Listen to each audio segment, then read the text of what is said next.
maksud.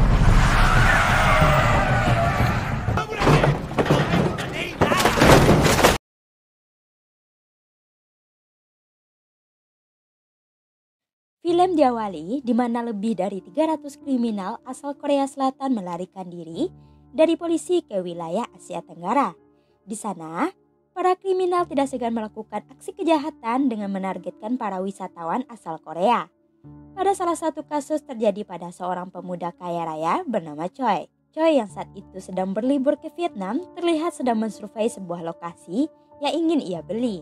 Namun tak disangka, oknum yang ia percaya sebagai makelar ternyata adalah sekelompok penjahat yang hanya ingin menguras hartanya. Kembali ke masa sekarang, tampak seorang pemuda penderita gangguan jiwa mengamuk di sebuah toko swalayan sambil mengancam para polisi dan orang di sekitar untuk tidak mendekatinya. Jika tidak, nyawa mereka akan terancam. Tapi hal itu tidak berlaku untuk detektif Ma yang dengan gagah berani mendekati si pelaku. Tak butuh waktu lama, detektif Ma berhasil melumpuhkan si pelaku dengan tangan kosong. Akibat kejadian kemarin membuat atasan unit kejahatan besar polisi Gyeongchon kesal. Atas hal itu, Kapten John mengumumkan pada semua timnya jika detektif Ma akan ditugaskan ke Vietnam untuk membawa pulang buronan asal Korea yang melarikan diri.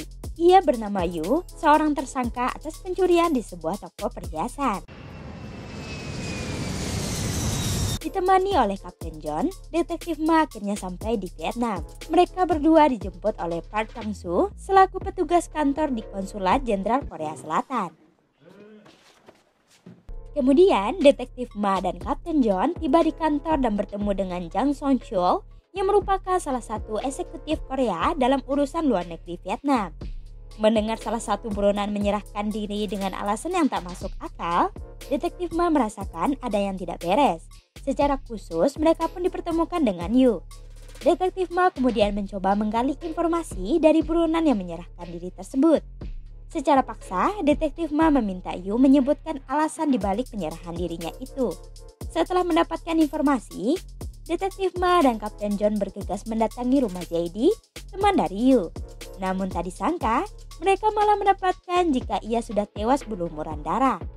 Mereka lantas menyampaikan kabar kematian JD. Merasa ada yang tak beres atas tewas JD, kali ini detektif Ma memaksa Yu untuk mengungkapkan alasan sebenarnya dibalik apa yang terjadi pada Yu yang sangat ingin dipulangkan ke Korea dan atas tewasnya JD.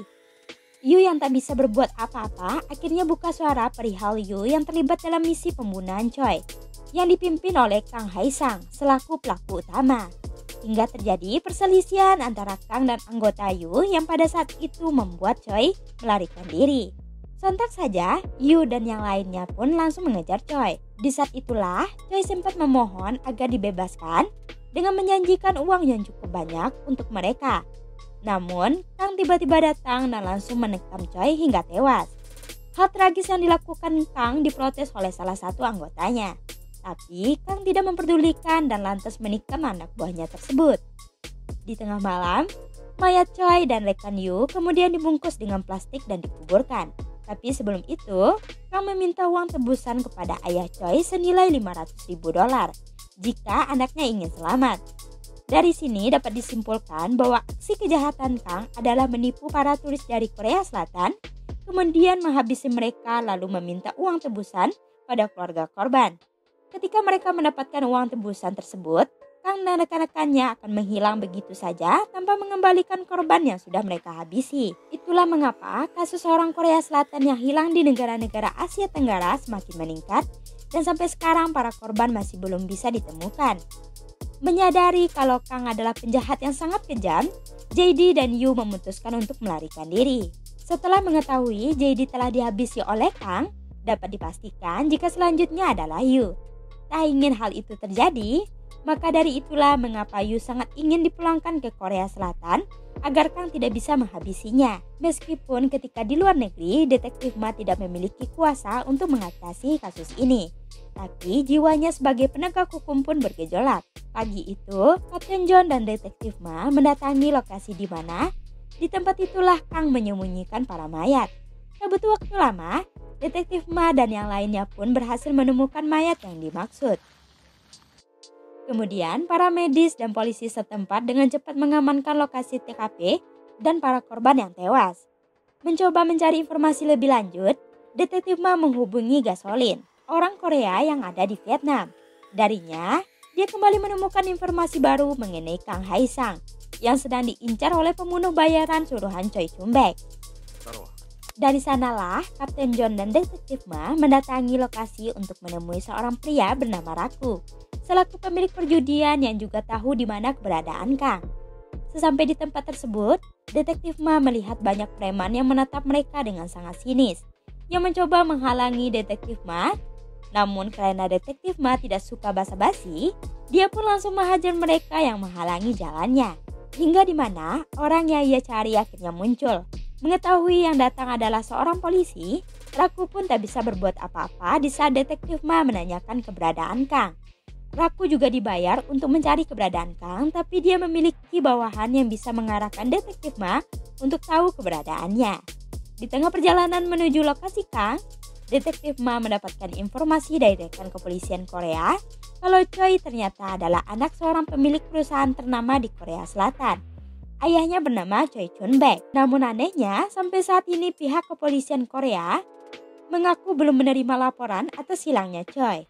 Dari sini, Detektif Ma dapat menyimpulkan bahwa pihak Chun Baek mungkin saja mengirimkan tentara bayaran untuk menghabisi Kang demi bisa membalas dendam atas kematian putranya. Sesuai dugaan Detektif Ma, beberapa tentara bayaran Chun Baek terlebih dahulu datang di kediaman Kang untuk mengambil kembali uang milik Chun Baek dan mencoba untuk menghabisi Kang. Meskipun jumlah mereka sangat banyak, Kang dan rekannya dengan mudah melumpuhkan mereka semua satu persatu. Mengetahui mereka semua adalah suruhan dari Choi Chun Baek, Kang lantas meneleponnya dan menanyakan kenapa uang yang sudah di tangannya diambil kembali. Dengan tegas, Chun Baek mengatakan jika ia tak mendapatkan anaknya kembali, sesuai janji Kang, maka ia mengambil kembali uang tersebut. Tak terima uang milik Kang dicuri, ia berniat akan ke Korea untuk balas dendam. Beberapa saat kemudian, Detektif Ma dan Kapten John akhirnya tiba di kediaman Kang. Betapa terkejutnya mereka melihat begitu banyak tentara bayaran yang tewas bersimpuhan darah.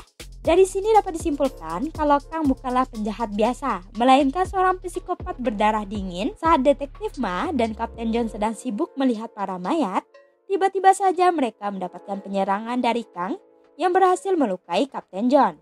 Sontak saja Detektif Ma yang melihat hal itu menjadi naik pitam, hingga terjadi penyerangan antara mereka berdua. Sadar kalau Detektif Ma adalah seorang polisi yang tak terkalahkan, Kang memilih untuk kabur. Akibat luka yang diterima Kapten John dan rekannya Kang, mereka pun dilarikan ke rumah sakit Vietnam.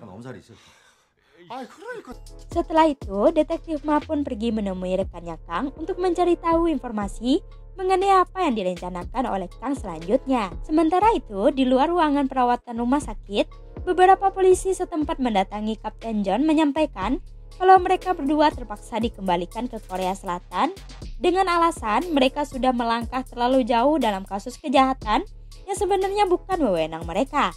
Mendengar hal itu, Detektif Ma menerima keputusan dengan senang hati karena ia baru saja diberitahu kalau Kang juga sekarang sedang menuju ke Korea untuk menemui Chun Baek. Begitu sampai di Korea Selatan, Detektif Ma bergegas menemui Jang Isu yang mengetahui banyak hal tentang kapal-kapal ilegal yang kemungkinan ditumpangi oleh Kang. Setelah ditelusuri, ia mendapatkan informasi dari seorang kapten kapal yang dikenal dengan nama Mata Satu. Diketahui bahwa ia baru saja menerima kedatangan kapal ilegal dari arah Cina. Tanpa membuang waktu, Detektif Ma dan para polisi lainnya langsung memeriksa semua CCTV di sekitar pelabuhan untuk melihat rekaman kedatangan Kang. Tak butuh waktu lama, Detektif Ma dan para polisi berhasil menemukan Kang yang terlihat sedang mencuri sebuah mobil di pelabuhan.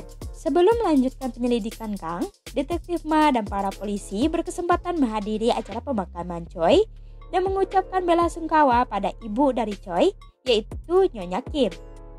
Acara pemakaman yang seharusnya berjalan dengan hikmat, ini tiba-tiba menjadi horor ketika Kang akhirnya bertemu dengan Chun Baek saat berada di dalam lift.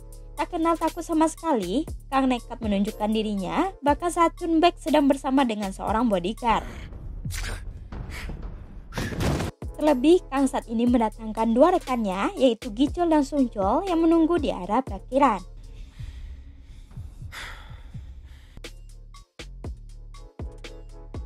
Di waktu yang bersamaan, seorang polisi yang mengawasi CCTV melihat Chunbaek diculik oleh Kang. Saat tinggal diam, mereka berusaha mengejar mobil tersebut, tapi naas Kang terlebih dahulu lolos.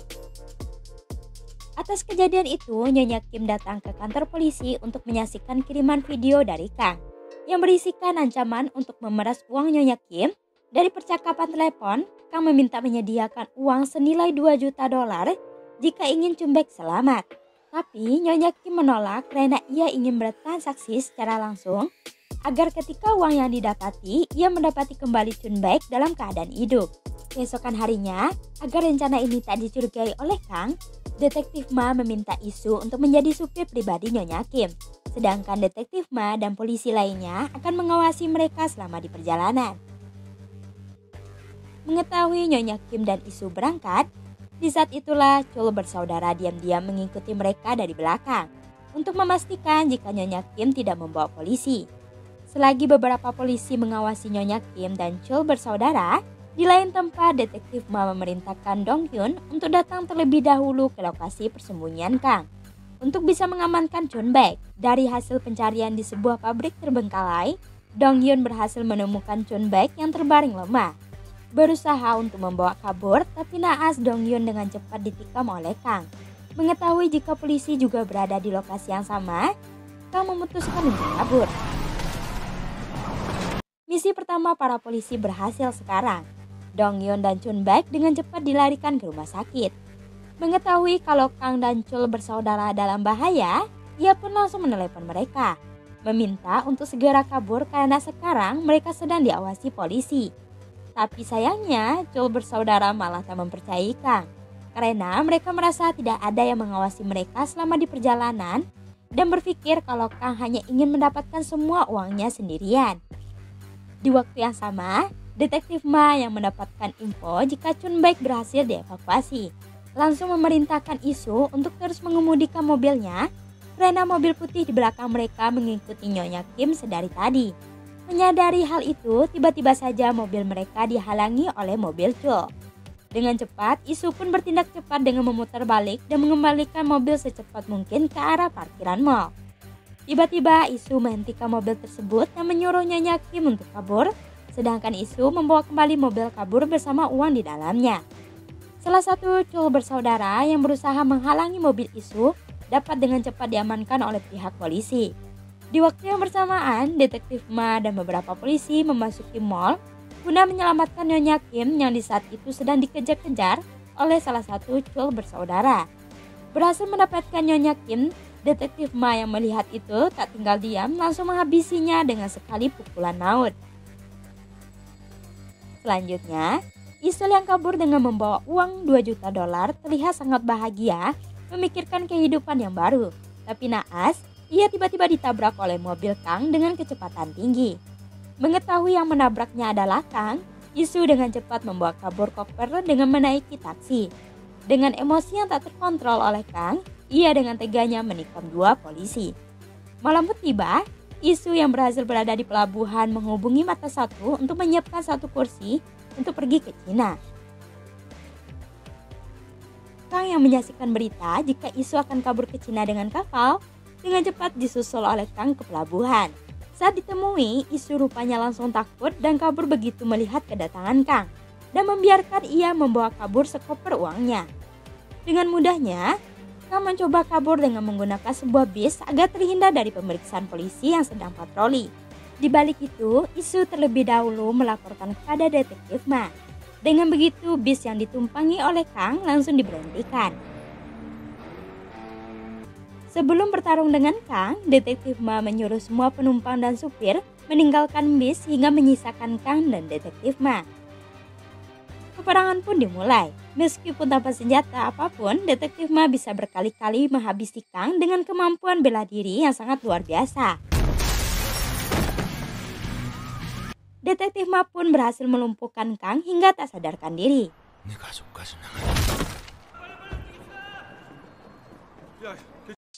Atas kerja keras dan keberhasilan para polisi ini pun merayakannya dengan pesta makan bersama.